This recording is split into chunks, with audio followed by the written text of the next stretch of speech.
Shu ifloslangan havoda yana bir necha yil nafas oladigan bo'lsak, bizni nimalar kutyapti?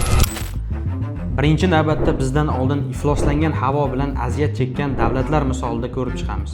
Dunyo tajribasi shuni ko'rsatadiki, Hindiston, Delhi va boshqa yirik shaharlarda PM2,5 mikrozarrachalari bilan bog'liq 2022-23 yillarda yurak qon tomir kasalliklari, surunkali bronxit, astma, o'pka saratoni bilan taxminan 2 millionga yaqin o'lim aniqlangan.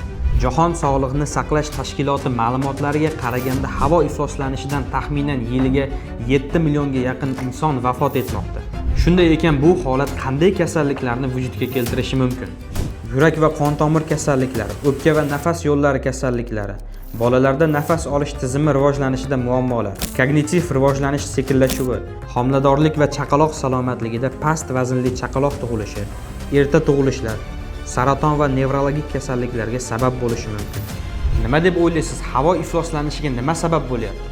Fikringizni izohlarda yozib qoldiring.